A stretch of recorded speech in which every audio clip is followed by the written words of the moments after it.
Happy Friday. Happy Friday. It looks to me like you're heading somewhere. It's Friday, it's that time of the day. I guess every Friday it seems neither of us are at home for these Facebook Lives, right? So where are you? Absolutely true. I'm sitting in the Detroit Sky Club. Um, my wife and I are about to head off to England, so Nice. we're excited. We've got an exciting trip planned, and I think next Friday we'll actually be in England, and we can talk all about it then. Good idea. Good idea. We'll find out how it went and what you did. So cool. All right. So you're taking off on a trip. I also am not at home visiting friends though this weekend. So that's been nice to be able to get a chance to catch up a little bit. We just got here a couple hours ago and had dinner. So on the So road what do you again. tell your friends? Like I have to sneak off and do a little Facebook Live thing. Yes, but the funny thing is, something we're going to talk about in a few minutes came up over dinner, and so it made more sense, I think, because but friends aren't miles and points people. But we talked about this first thing, which I might as well just let the cat out of the bag and get to it. So we found out this afternoon that starting on July 17th, Simon Malls is going to be selling $1,000 Visa gift cards with a $3.95 activation fee. So you can buy a card with $1,000 loaded on it and your Visa gift card. $4 activation fee. So, I mean, that kind of blew up in different sites when the rumors hit and that kind of thing. And then it got confirmed by our Simon Mall contacts July 17th to August 4th. They're going to have these things. So, I mean, it sounds cool, $1,000 a pop. What do you think? Big deal? Not a big deal? Is this something that everybody should get excited about and rush to Simon Mall for?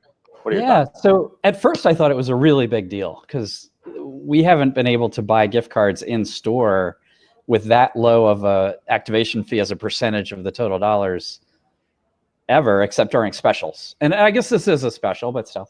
And then to be able to, make that much spend with with fewer cards is a big win. So that was my reaction at first, but then I thought about things like the Amex Gold card, where you could go into a grocery store and get a $500 gift card and get 4x points for it. Whereas if you go to Simon Mall, there's no way to get a big multiple like that. And then I sort of got a little bit less excited about it. What's your thought about that? Well, and it's worth mentioning here that not only do you not get a multiple, you get 0 points with Amex at Simon Mall. So you definitely don't want to bring your Amex to Simon That's Mall. Right. That's something to keep in mind. But my thoughts on it are kind of the opposite side. I mean, certainly I thought it was a big deal, but I still think it's a big deal, I guess. Whereas it sounds like you're kind of more on the end of, not a big deal. You can earn the points at the grocery store, and that's true. You certainly can, but couple things on that. First of all, your grocery store spend is capped at $25,000 a year. Simon will let you spend $10,000 a day, and if you build up a track record, they'll let you buy $25,000 a day. So you can do a lot more manufactured spend for sure. And actually, if you do the math, I think you actually come out a little bit ahead on the Simon end in terms of the number of points you earn. So, the grocery store, you're typically buying a $500 gift card with a $6 fee. And then you're earning your 4 points per dollar, right? So to make it even, say you buy two of those, $1,000 in gift cards at the grocery store, your activation fee is $12.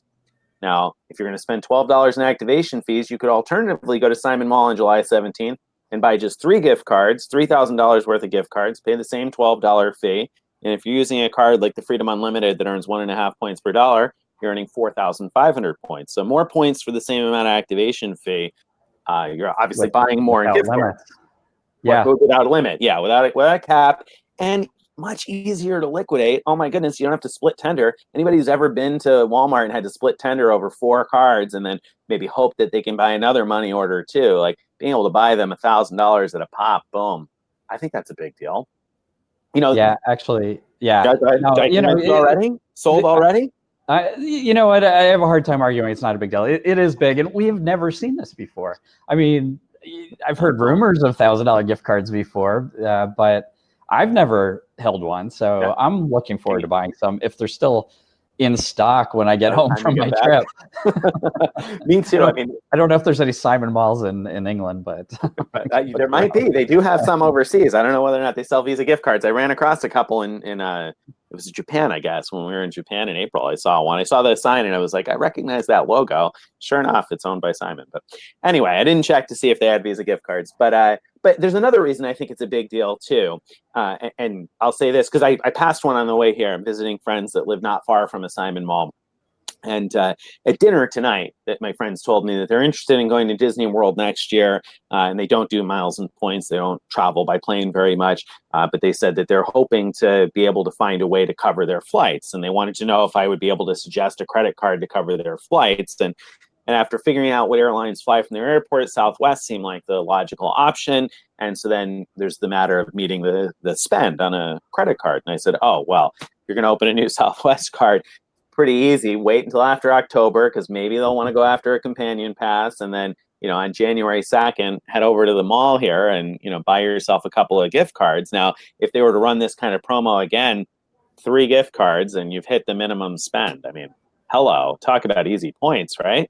That's absolutely true. And the other thing is things like paying your taxes with gift cards. You're limited to 2 gift cards per payment processor, so 6 gift cards per quarter if you want to pay your federal estimated taxes each quarter. And so normally you'd be limited to $3,000.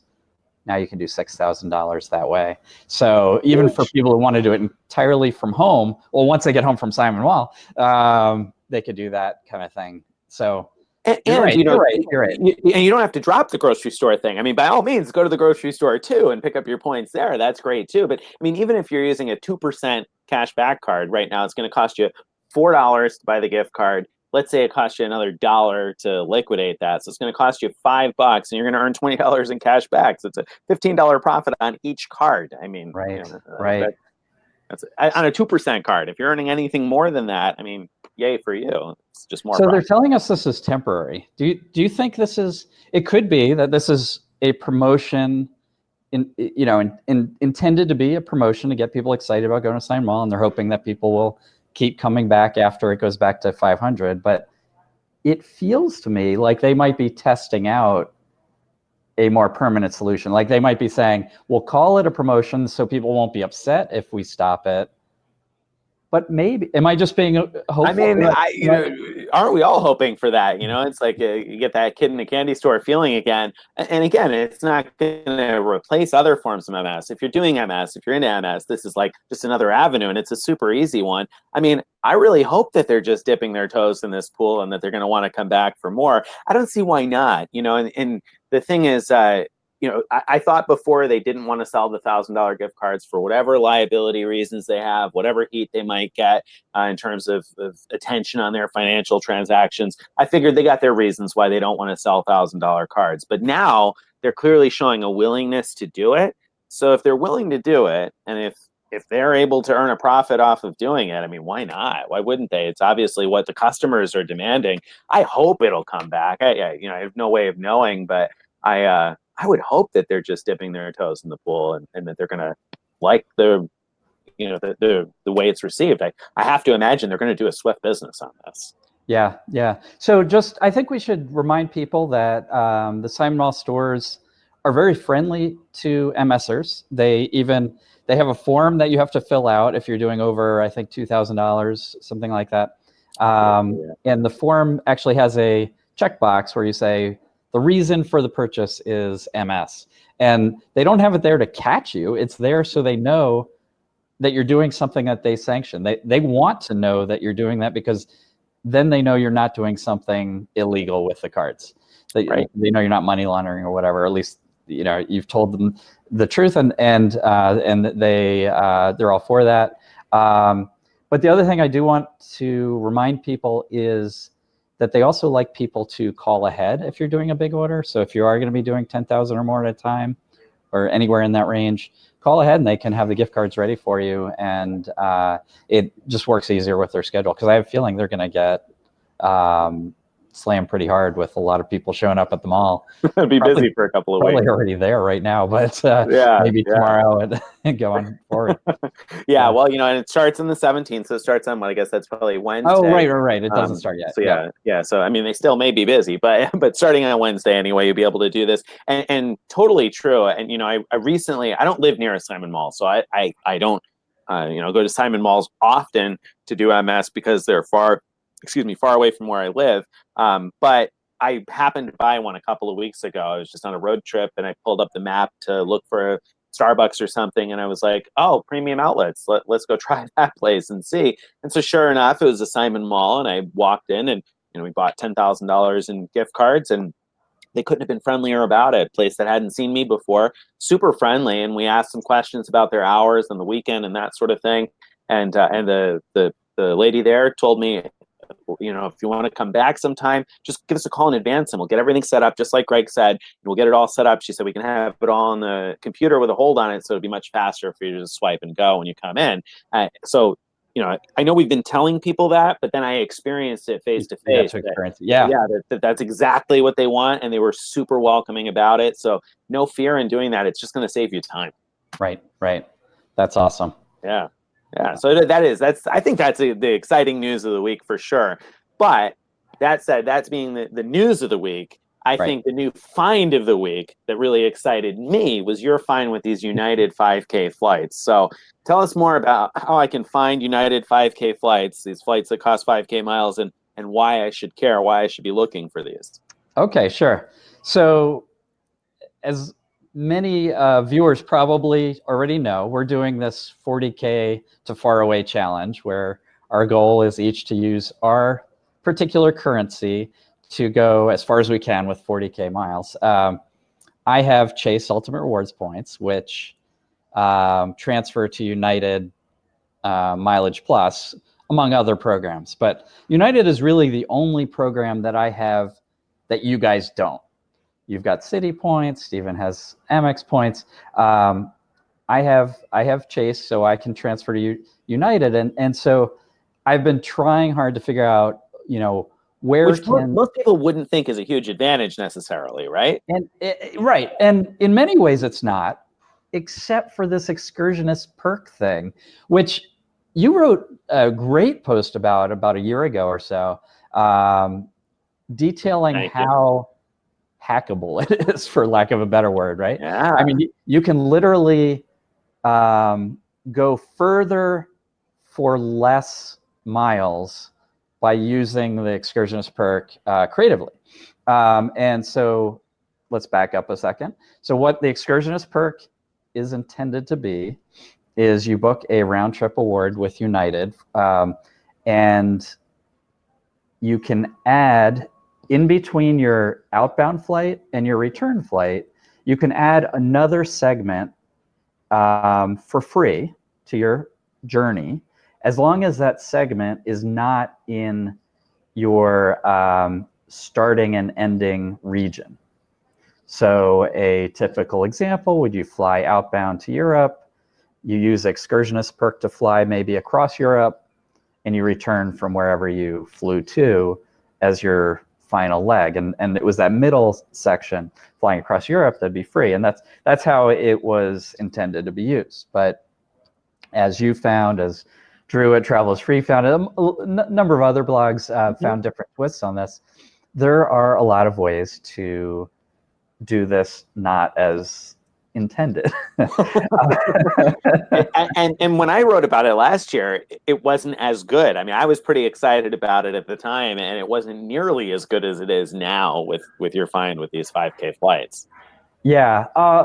Although I'm gonna, after I explain it, I'm gonna say why I don't think it's as exciting for the average person as you're maybe saying. But let me get back. So about a week ago, I wrote a post about how you can fly around Japan for 5K miles one way with United Miles. And in that post, I wrote up a couple excursionist tricks that you could do with that.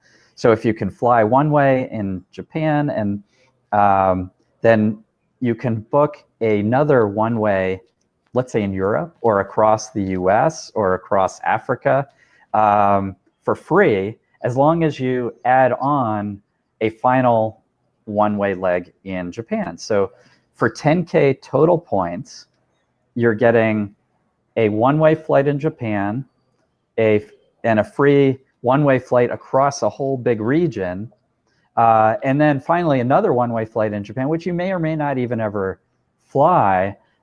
But the point was, for 10K miles, you got a lot of flying in. And And so the reason the finding this morning that I posted about with 5K flights within the U.S. is exciting is because you don't have to go to Japan to do that trick, right? If you know how you can find 5K flights, and that's what I wrote up today, how to find them, then you can do that same trick starting here. And then, so here's a good example of how it might really play out for an average viewer, right? Let's say you've booked, you saw a super cheap fare to Europe. You saw one of those $260 round trip fares to Europe. You bought it. You have no idea if you really want to spend, a week and a half in Portugal or wherever it was too. But if you could add one of these 5K awards within the US at the beginning, before your trip, and then add the free excursionist perk in Europe from, let's say, Portugal again, to wherever you wanted to go. Athens, or as far across Europe as you can imagine, all the way up to, the northern part of Norway. Right. See the Northern Lights. You can add that for free as long as you tack on a return flight within the US, another little 5K thing at the end, which you don't ever have to fly. You do have to fly the original one.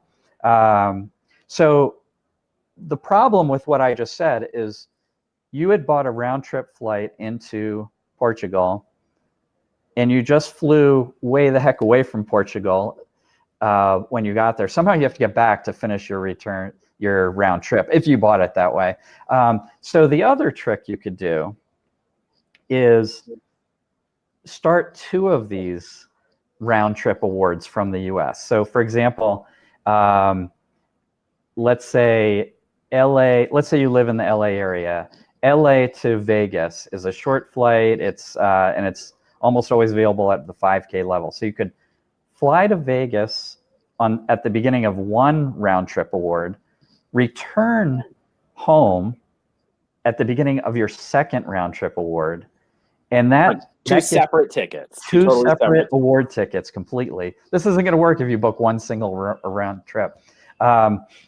And then book your excursionist perk from Portugal to, across Europe to wherever, and use your second excursionist perk to come back. And then you have to round off those 2 flights later for any time in the future. And you might actually be able to use them, right? You might be able to nest them again in a similar way to get yourself another round trip in the US. And so the key there is that then you'll have spent 20,000 points on those United flights within the United States. Each one of them is 10,000 round trip. Right? So you'll spend 20,000 on those points within the United States. And if you were to pay for those flights in Europe separately, they would cost you 30,000. So you're going to save yourself 10,000 miles and get yourself potentially 2 free trips in the United States, basically, right? Right. Of course, they're going to be on just the routes where these 5K awards are available, but you get yourself 2 free weekends in Las Vegas, for instance, and save 10,000 miles on the flights in Europe that you wanted anyway. Exactly. So, and Nick and I haven't talked about this, but I'm sure he knows that I'm thinking about doing this for the 40K challenge. In fact, what I'm hoping to do, some of my flights are going to be probably revenue flights where I buy them at 1.5 cents, but often the best flights don't start in the location that the 3 of us are starting at. So my ideal scenario, and this is hard to work out, but my ideal scenario is to get to the starting point for my revenue flight by taking 2 5K flights to get there. And each of those flights are the beginning of a different round trip United award, so that I'll have 2 excursionist perks to fly around some big region. I'm not going to blow them in Japan, by the way. That's good. That would be a poor choice, the poor use of your excursionist perks. But in some regions, you can get really far. I mean, like in Asia, you can get really far on one of these excursionist perks. Now, I mean, Asia's broken up into several different regions. So we got North, and then you got Asia, like Southeast Asia is still pretty big, no? Yes, I'm not, denying that it's pretty Okay. big, but it's not as big as you would think when you say Asia, and because It's there true. are like three regions in there. But Africa and Europe, well, and Oceania, as far as I can tell, appear to be the biggest. Actually, North America's awfully big. Certainly is. Um, So if you could but start one of those overseas, that would work for Yeah, the North America. Oceania doesn't work for the excursionist perk very well, though, because you have to fly through New Zealand to get from the Eastern Islands to the Western Islands, and that would break out of the region, and it wouldn't count for the free excursionist. So that's unfortunate. But That one's out. Africa, Europe, and America, you could definitely do. Yeah, and there's some interesting options there. I imagine. I'm sure we'll learn more about them as you book them, and we talk more about that down the road when we find out what Greg actually does and did. But so the finding today was all about how to find those 5K flights, because personally, I had just been hunting in the dark for them a little bit and kind of given up each time because it was like Mhm. I just could never find them, or I'd find them just on like Los Angeles to Las Vegas, and that'd be it. I can't find them anywhere else, only on certain days. But to me, like the brilliance in today's post, on top of the ability to nest, and really it might take a little while to wrap your mind around nesting to those trips. Yeah. But if you do, that can be really awesome. If you're taking a trip overseas somewhere anyway, you could really, make yourself a cooler trip. But for me, the bigger find was, how do I find those 5K flights? They seemed like unicorns, or like they were hard to find, but you found a way to find them much more easily. Yeah, it's funny. I started writing the post without knowing that I would find the answer. And I, just like you, so for this challenge, I'd been hunting for 5K flights from our starting location. I hadn't found any. Yeah, But I looked too because I was curious what you could find. So I looked too, and I was like, yeah, man, I'm just like spending an hour, 2 hours, 3 hours, like wow. just testing different, not that long, testing different airports, because that just seemed like all you could do, right? Just keep testing. Figure Yeah, out all the different and so I started doing the research for this post, and as you know, in the post, I chose Chicago almost randomly, it's just in the middle of the country-ish, as a starting place to check out. Is there like a relationship between 5K awards and the prices of the flights? And what I found was that one-way flights that are less than $50 are usually available for 5K. Not always, but it makes it awfully likely. And then as you get under $100, it becomes unlikely to find, but not impossible. There are some. So with that under my belt, and I showed in there how to find those sub $50 flights very easily. It became very easy for me to look for those extremely cheap flights out of our starting location, and then I just tested each one. And my hit rate wasn't, well, there weren't that many sub 50. They were more like less than $80, and my hit rate wasn't that good, but I did find, I think, three candidates, and one really good candidate that's 6K. So we'll see whether I can afford that extra 1K. that one. But the reason I say a really good candidate is the candidates that aren't good for this challenge are the ones where there is only like one flight to that airport. Because if there are weather problems, Yeah. and I'm at some outpost airport trying to get back or to another place, And things are looking up for Steven and I. I'm in trouble. Right. So I've got one flight for 6K, as I said, to a fairly well, an airport that has a number of routes in and out, and so that's what I'm primarily looking for right now. But we'll see. That's a key piece of the challenge. That's proving a little bit nerve-wracking for me, is looking at some of the longer flights that I have in mind. I'm kind of cutting things a little close, and I feel like, man, if something goes wrong along the way, that could have a terrible domino effect on the rest of the trip. But the other thing to me that was interesting, going back to the United Awards real quick, is that it's not just on direct flights. I assumed that it was just going to be on direct flights that you get a 5K, but actually you found that quite a few that it was connections, much longer. I was surprised about that too. Yeah. I couldn't believe that LA to Chicago to Vancouver showed up as an eligible 5K route. I mean, what? Crazy. That's going Crazy. all the way across the country and all the way back. Right. That's But that's totally for works. 5K. Yeah, that's nuts to me. And being able to use Google Flights to quickly and easily identify and find those flights, I mean, that's huge. That makes this much easier. I think before this was very theoretical, and there were probably at least, there was probably a segment of people anyway who said, that's going to take too much time to hunt those down. But with the tools that you put in the post today, I think it becomes a lot easier to hunt them down, and the payoff is worth the much smaller time investment now. Although, so the reason I said before I don't think it's as big of a deal as to the regular person is that the savings aren't really huge. The maximum savings are the difference between 10K and the cost with United Miles to go one way across a particular region.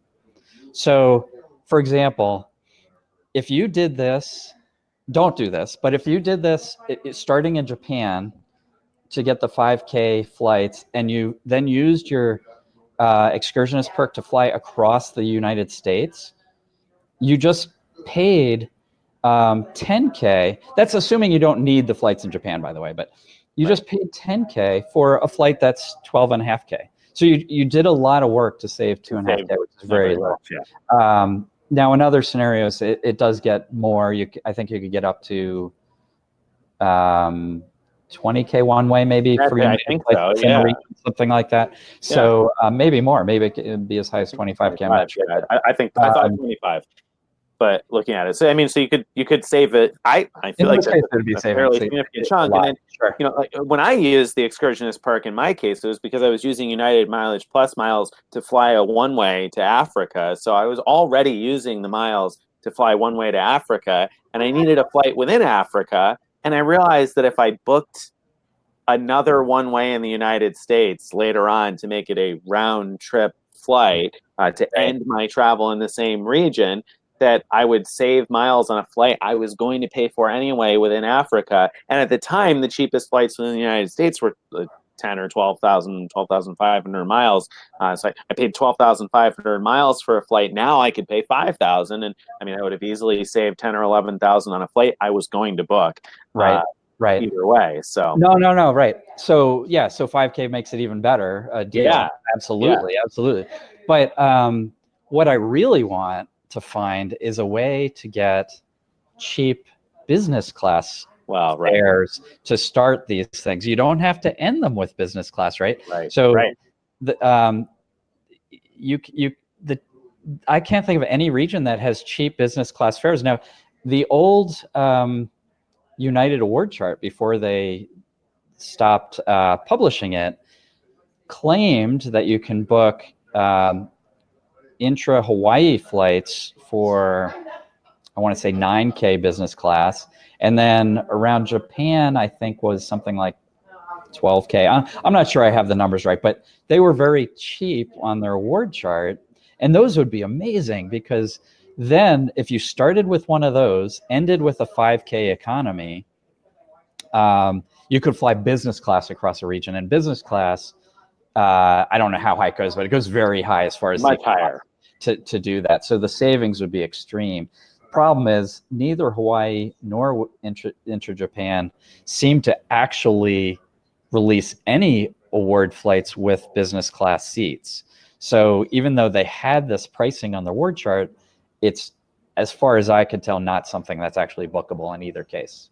Yeah, I mean, I'm fairly confident that's true in Japan, and in Hawaii, I haven't looked enough, but I believe that you've probably tested it widely enough. I haven't looked that hard, so if people find a way to book Hawaiian business class with United Miles, let me know.